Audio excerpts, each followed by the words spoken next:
우리는 미래를 향해 심고 과거로부터 거둔다. 우리는 미래를 향해 심고 과거로부터 거둔다라는 말씀의 제목 가지고 하나님 말씀을 증거하도록 하겠습니다. 오늘은 솔로몬의 성전을 건축하기 위해서 다윗이 솔로몬에게 그 왕의 승계를 해주고 나서 유언과 같은 말씀을 전한 본문 중에 한 본문입니다. 하나님께서 솔로몬을 통해서 성전을 건축하기 원했어요. 그리고 솔로몬이 그것을 건축하는 것을 이루었습니다. 그렇다면 여러분 한번 우리 질문해 볼 것이 이거예요.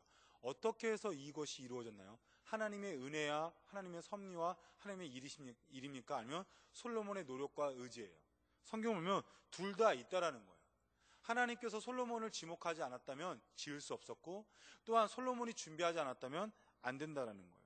오늘 이것을 통하여서 우리 특별히 그 물질 중에 저축을 중심으로 해서 이 본문을 보도록 하겠습니다. 첫 번째입니다. 하나님은 절대로 빚으로 솔로몬 성전을 짓지 않았다는 거예요. 다시 말하면 빚으로 움직이면 절대로 안 됩니다. 솔로몬의 성전은 어마어마했어요. 모든 성전이 금으로 다 이렇게 덮어져 있다라고 표현되어 있었습니다. 그래서 솔로몬의 성전은 지금 우리가 눈으로 알 수도 없고 그런 성전은 있지 않다라고 표현하고 있어요. 그만큼 되게 화려했는데요. 그러나 솔로몬이 그렇게 화려하고 굉장히 많은 돈이 들어가는 그 사역을 감당하는데 솔로몬이 단 한 푼의 빚도 지지 않았다는 겁니다. 오늘 솔로몬에게 말합니다. 내가 환난 중에 여호와의 성전을 위하여 금 10만 달란트와 은 100만 달란트와 녹과 철을 그 무게를 달 수 없을 만큼 힘이 많이 준비하였고, 그러니까 다윗이 준비했기 때문에 가능한 거였어요. 다윗이 준비하지 않으면 안 됐다는 거죠. 그리고 또 제목과 돌을 준비하였으나 너는 더할 것이며, 이것만으로는 부족한다. 솔로몬 더 모아라 라는 거예요. 그러니까 쉽게 말하면 모은 것이 있었기 때문에 빚을 지지 않았다는 거예요. 저축의 원리 중에 하나가 뭐냐면 빚지지 않는 거예요. 근데 지금 이 땅에 많은 사람들이 빚의 원리로 살아갑니다. 빚의 수단으로 살아가요. 나는 빚 안 졌네요. 아니요, 카드가 빚이에요. 카드는 빚이에요. 무이자 할부도 빚입니다. 쉽게 말하면 왜 무이자 할부를 하고 왜 카드를 하죠? 마치 내가 60만 원짜리를 3개월씩 이렇게 3만 원씩 나눴으면 20개월로 나눠지죠. 그러니까 내가 오늘 3만 원을 쓴 것처럼 내 마음이 여겨지기 때문에 그래요. 아니요, 그 돈은 60만 원이 나간 거예요. 근데 3만 원을 그렇게 무이자 할부나 카드로 내가 하면 어떻게 되죠? 그렇죠. 3만 원만 쓰게 된 것처럼 여겨지고 나머지 돈이 그대로 있게 됩니다. 그게 착각이라는 거예요. 왜요? 그 다음 달에 고스란히 3만 원이 나가기 때문에. 그래서 제가 알고 있는 전도사님은 70만 원 월급인데 약 카드로 60만 원씩 매일 나가고 있어요. 매달. 그러면 그 사람은 어떻게 하죠? 그 전도사님은 매일매일 힘들어요. 그래서 심지어 저한테도 돈을 꾸고 그래요. 왜 그렇게 삶이 반복되죠? 그것은 카드 때문에 그러는 거예요. 쉽게 말하면 카드를 쓰는 것은 빚이고 지금 내 주도권을 잃어버리게 됩니다. 5개의 물건을 사가지고 60만 원이 나왔다고 쳐봐요. 그때 해야 될 게 뭐냐면 1개의 물건을 사고 나머지는 나중에 사는 거예요. 왜? 그래야 내 수중에 나머지 한 40만 원, 50만 원의 돈이 있고 그 돈 갖다가 내가 주권적으로 쓸 수 있기 때문에. 근데 내가 빚으로 카드를 다 써버리면 마치 내게 돈이 있는 것처럼 여기지만 그 다음 달에도 내 주도권은 하나도 없어요. 그 카드 계약이 끝날 때까지, 그 돈을 다 갚기 전까지는 나는 메인바가 됩니다.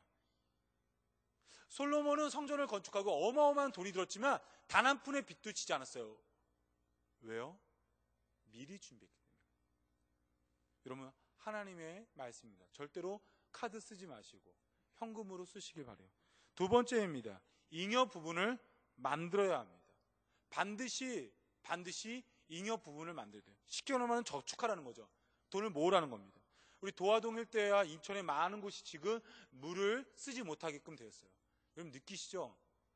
제가 이번에 쓰면서 느낀 게 뭐냐면 충분히 이 정도의 물 갖다가 쓸 수 있구나. 물이 계속 나올 때는 마음대로 써요. 근데 물을 이렇게 모아놓고 쓰니까 아껴 쓰는 거예요. 아까 지저분할 수도 있죠. 근데 머리도 다 감고 이빨도 다 하고 그 이빨 갖다가 변기에 버려가지고 또 이렇게 재활용하고 이게 가능했던 거예요. 불가능한 게 아니라는 거예요. 잉여 부분을 만들라는 거죠. 제가 이렇게 설교를 하게 된 저를 이렇게 충격을 준 책이 있는데 그게 곡간의 원리입니다. 그래서 곡간의 원리를 가지고 이 설교를 준비했다고 해도 과언이 아니에요. 미국에 있는 리빙스톤즈 교회 담임 목사님입니다. 이 목사님이 곡간의 원리는 책을 쓰신 거예요. 그럼 이분은 대단한 교회였냐? 맞아요. 지금 대단한 교회예요. 그러나 대단한 교회는 아니었어요. 성전만 2,500석이에요. 리빙스톤에서 가장 제일 큰 교회예요. 기독교 학교가 있어요. 근데 유치원부터 고등학교까지 다 운영해요.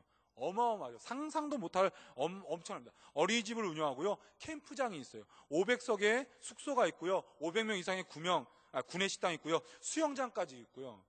뭐 우리가 상상도 못하는 땅, 몇만 평의 땅으로 이것이 운영되고 있습니다. 근데 이 리빙스톤즈 교회가 이분이 처음 부임했을 때가 얼마였냐? 사례비가 일주일에 주당 $20였어요. $20. $20 얼마죠? 한 3만 원? 3만 5천 원? 쉽게 말하면 이 목사님이 이 교회를 갈 수 있었던 게 뭐죠? 아무도 그 교회에 오지를 못했기 때문에 이분이 목사가 된 거예요. 거기서 창문을 갔대요. 깜짝 놀랐대요. 왜? 창문이 없어요. 종이로 막아놨대요. 위에 천장에는 페인트가 떨어지려고 해요. 왜? 보수할 돈이 없는 거예요. 사택을 줄 수 없는 거예요. 너무 가난한 교회니까. 당연하죠. $20 주는데 무슨 사택을 줘요. 쉽게 말하면 그래서 이게 80세 넘는 노인의 그 집에서 사는데 그 집도 가난한 거예요. 그래서 어떻게 보면 거기 소파에서 지냈대요. 이게 이 목사님이 부임했을 때 상황이에요. 엄청 가난했죠. 근데 이 목사님이 이 가난한 교회에 어떻게 하면 하나님 물질로 해결될 수 있습니까? 기도하다가 놀랍게도 신명기 28장 8절 말씀을 보고 깜짝 놀랐대요. 여호와께서 명하사 내 창고와 내 손으로 하는 모든 일에 복을 내리고, 하나님께서 물질에 복을 주시고 하나님께서 나를 채워주시는데 어디와? 내 손과 내 창고라는 거예요.